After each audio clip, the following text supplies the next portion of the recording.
What's up, ladies and gentlemen? Welcome to another edition of Dream Firm Spotlight. My name is Tyler S. Clark, co-founder of Dream Firms, where we create generational wealth and impact for entrepreneurial accountants by systemizing how they attract, win, and retain the business of their dream clients. And to help you to do just that, let's talk about Facebook ads. Let's talk about some of the strategies that go into Facebook ads. I'll give you a bit of a to-do list on how to get your Facebook ads account set up if you choose to ignore some of my very prudent advice. And I'll also give you a much better alternative to using Facebook ads that is applicable for the vast majority of our audience. And Facebook ads is really only applicable for a very small percentage. And I'm going to explain what I mean in just a minute. So let's talk strategy very broadly. There are only two types of paid advertising strategies. And when I say advertising, I just want you to think you pay money to put your name, your face, your brand in front of a group of people. That's all advertising means. So a long time ago, there was only one type of advertising. And then another type of advertising platform came along, and it became so big that it is literally the second largest advertising share in the world when compared to countries. It literally has a bigger advertising share than a country like China. One company, and that company is Google. And so one of the strategies of the two is known as search-based advertising.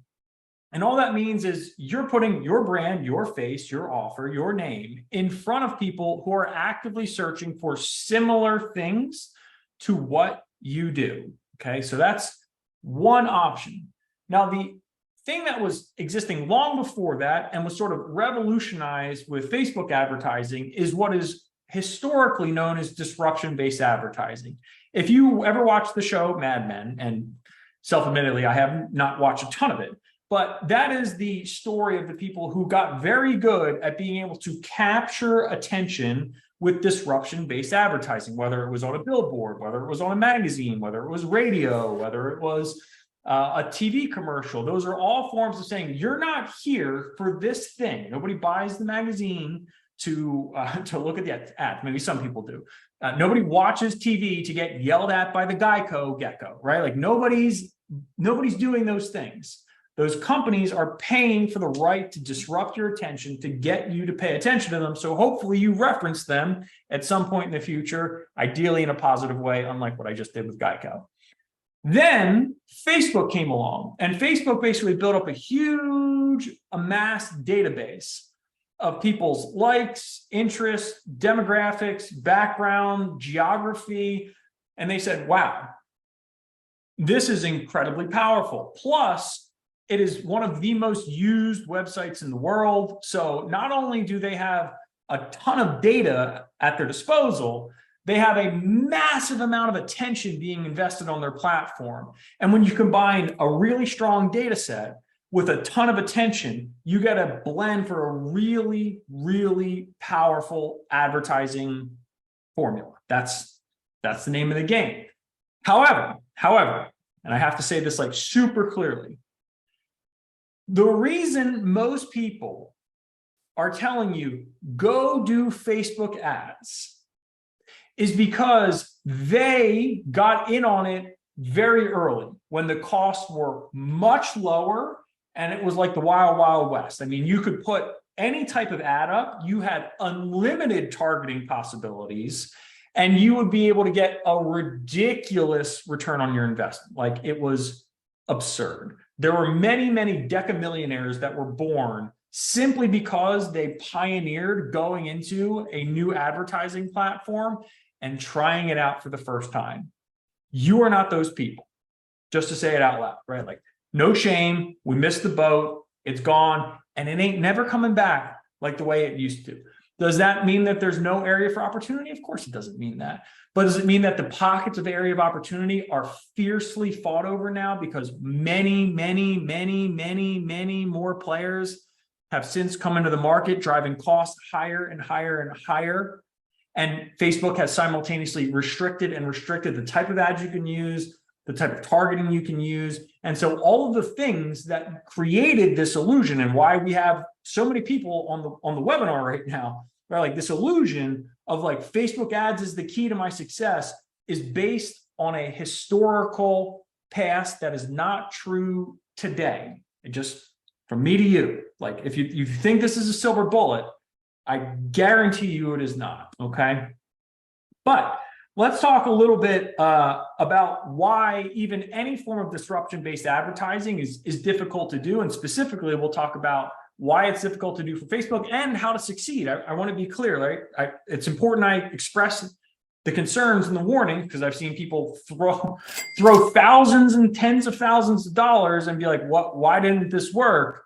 And the truth is there's a lot of reasons why it didn't work. And we're going to go through each of them right now. So number one, okay, disruption-based advertising is hard. And the reason it's hard is because it requires a lot of creativity. It requires really thick skin. I don't know if you've ever seen the comment section on most Facebook ads. They're not, generally speaking, full of really positive things, right? Everyone likes to pretend everyone's a scammer for some reason, but requires thick skin, a lot of creativity, and it requires a really large budget to do well. Now, why is that inherently true?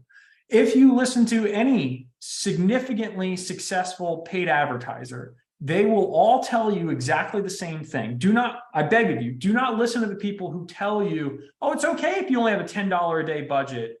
We can make that work. Don't listen to the people who even say $2,000 a month, that'll work. Do not listen to these people. They do not have your best interest in heart, okay? They're trying to sell you something that they don't actually believe is going to work, okay? They just are trying to get you invested with them. That's all they're trying to do.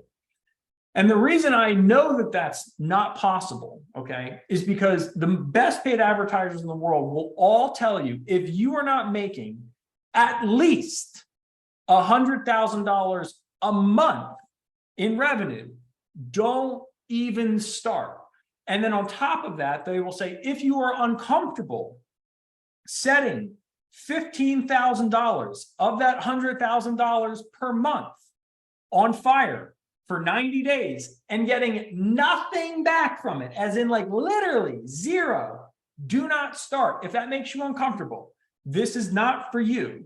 Because if you cannot go through an aggressive, accelerated phase in which you are testing your market, your message, your offers, getting all the technical bugs ironed and worked out, reworking your copy, if you are unwilling to commit both the financial resources to just pay for the ads, that's literally the only cost I'm talking about right now. If you're unwilling to invest in the financial ads to accelerate that process, if you're unwilling to invest in the additional marketing, sales, and technical expertise to get all of that set up working and functioning the right way, which is on top of the $15,000 a month I just mentioned, and you need a return, you shouldn't start. Like, you just shouldn't. I just have to say this like super clearly, because there are so many better and smarter strategies, which I will cover at the end, that are less costly, less risky, and give you a better return on your investment, okay? All right, but I did make a promise to you guys to make sure that you knew how to be able to get Facebook ads operational. If for some reason you think that you know better than me, and that's fine, a lot of people do know better than me, and there is certainly a small pocket of people that have been able to go against the grain and hustle and read a lot of online blogs and watch YouTube videos and adjust to the changes that Facebook makes and make sure their budget's perfect and check it every day and work through their funnels and their advertising copy and make sure all the everything works. There are people who definitely have done that. And if you want to be one of them, go crush it. Go crush it. And I'm going to help you to be able to do that. And if you don't want to be one of those people, there will be, again, strategies I'll cover on the back end that are much better. Okay. So how do you do it? Okay, so I've got a 10-step process here for getting you operational with Facebook ads. Now, to be clear, this is not a technical demo. And the reason it's not a technical demo is because I promise you, if it was, in 90 days, there would be something that is different in this process. That's how quickly the platform changes. So I don't like to make content that's just like, boop, it's gone. So this is a high-level outline, and I'll give you some additional tidbits and tips and tricks that can be extremely beneficial in getting this done the right way. And as a disclaimer, I have spent tens of thousands of dollars on Facebook ads and the corresponding expertise to get Facebook ads running at a high level. And I realized, and I'm above the threshold that I mentioned, I realized that even still, there was better uses of time and money than Facebook ads. And still, I realized that. And that's with everything we have in-house, technical, marketing, skills, sales process, we still realize that. But regardless, I've said my disclaimer, I've said my piece. 10 steps. Number one, you got to set up a Facebook ads account. It's extremely easy. Just Google how to set up a Facebook ads account. A precursor to being able to do that is having a Facebook business page. So if you know you want to do this in the future, set up a Facebook business page now, and then you'll be able to set up your Facebook ads account. This second one is just know what your expectations are from a budget perspective.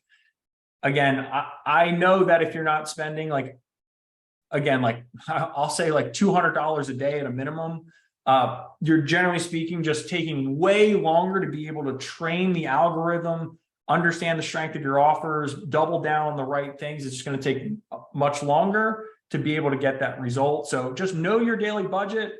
If you set something you're comfortable with, just make sure that, again, you know that you've got a much longer term timeline to find some degree of success, and that could be a while. Number three, this is the most important aspect of advertising, period, but definitely for Facebook ads. And you'll hear everybody say this. You have to test a minimum of 3 different ads, offers, and landing pages simultaneously. Now, a lot of people will say, just test 3 different ads. But the thing is, if they're all going to the same landing page and it's the same offer, you're basically taking what could be 3 totally separate experiments and you're condensing them into like a third of the things you could be experimenting with.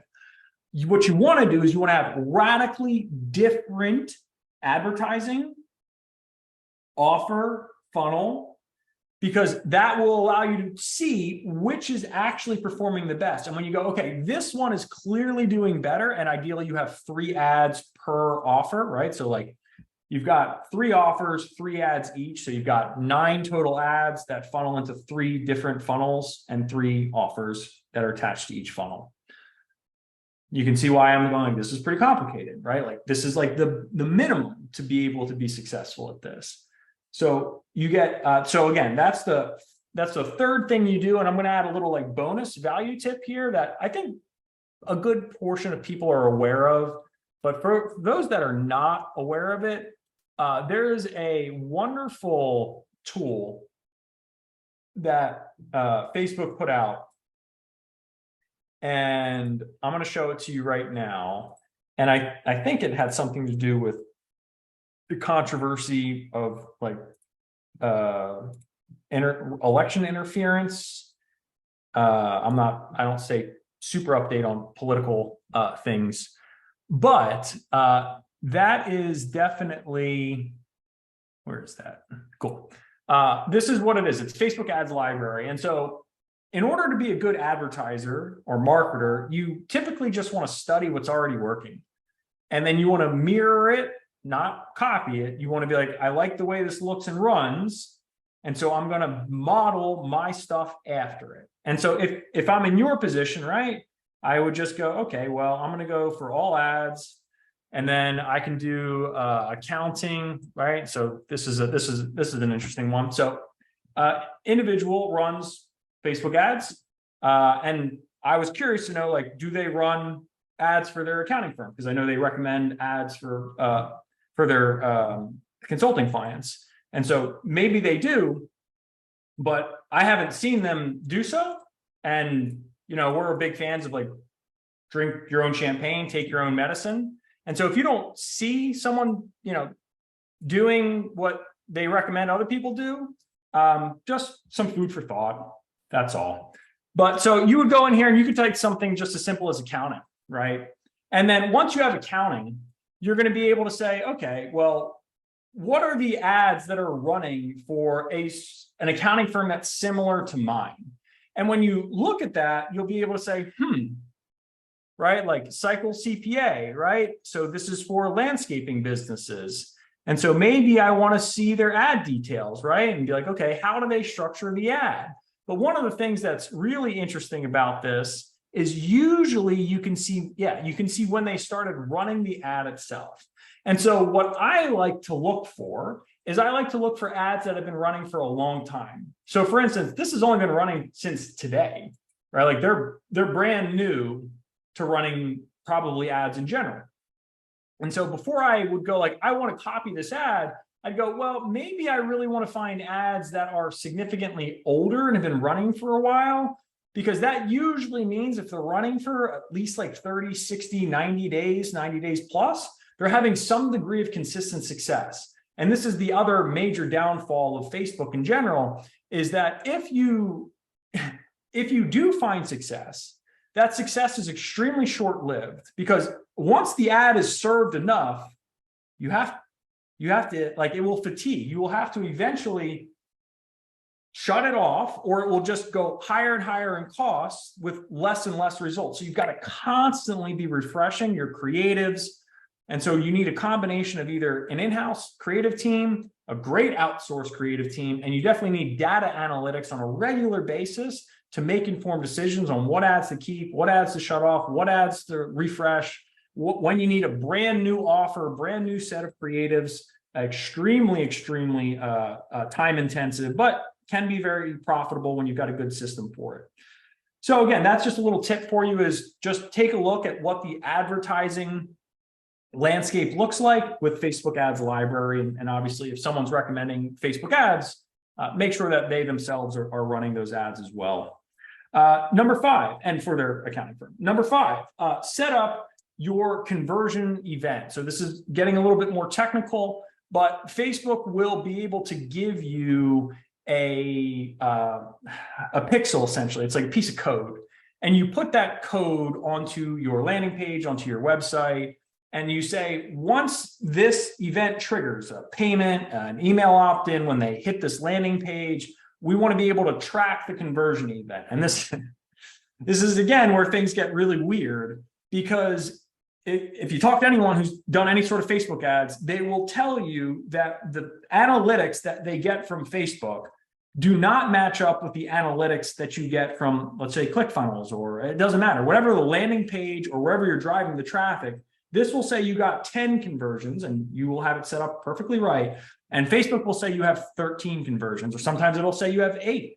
And you're like, what is the difference? Like, what happened here? And everyone shrugs their arms like this and goes, just the way it is. I know that I'm aware that Facebook support has gotten a tiny bit better, but generally speaking, you're never going to hear from anyone from Facebook. And that also means, like, if you mess your budget up and you're like, oh, I'm going to spend $100 a day, and you accidentally put $1,000 a day and you forget to check it for like 5 days or 7 days, and all of a sudden your $7,000 gone on a really bad set of ads, you will never see that money again. That is never coming back to you. So again, there's some real risk. And I have had that happen to people, not my clients, but they've come to me and said, oh, this happened. How do we get our money back? I go, you can't. You can try, but you're better off just working to get more money right now. It's just tough. It's a very tough conversation. So again, set up your conversion event. That's number 5. Number 6 is you got to put the Facebook pixel into your funnel so that you can track the progress of where they end up on your funnels. This is optional, but highly recommended, is number 7 is set up ads for retargeting. And this is a more complicated process, but there are people who will land on your page but do not convert, right? So this is very common. You've probably been retargeted many, many times, where you go to something you don't buy, and sometimes they send you an email and they go, hey, you forgot to check out. That's a form of retargeting. Sometimes you'll go to a website and you'll leave, and then it'll follow you around all the place, right? That's Google retargeting, that's search retargeting. And sometimes you click on a Facebook ad and you'll see that person 50 more times for the next 2 months because they've set up retargeting. Now, I'm not going to go super deep into retargeting, but if you're getting into this at all, it behooves you to make sure that if you're going to spend money on expertise or you're doing it yourself, this is the like extra like 25% of work that makes the initial 75% of work way more likely to be successful. However, retargeting ads are again different than your normal initial ads that I just talked about.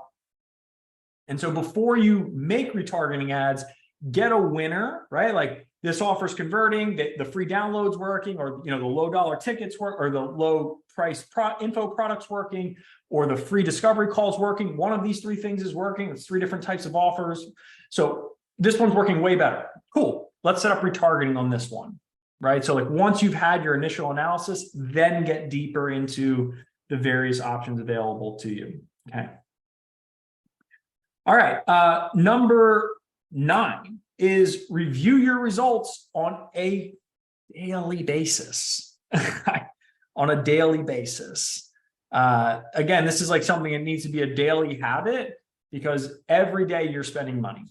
And if you're spending money every day, you should have an eye towards it. You can maybe move it to once a week, but the longer you go, right, the harder it is to be able to control that ad spend. Number 9, okay, number 9.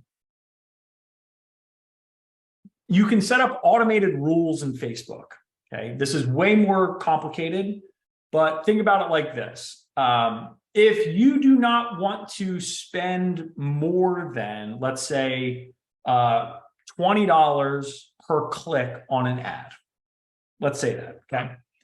If you don't want to spend more than $20 for a click on an ad, and Facebook is tracking it, right? You've got all the data and analytics when you're running a campaign.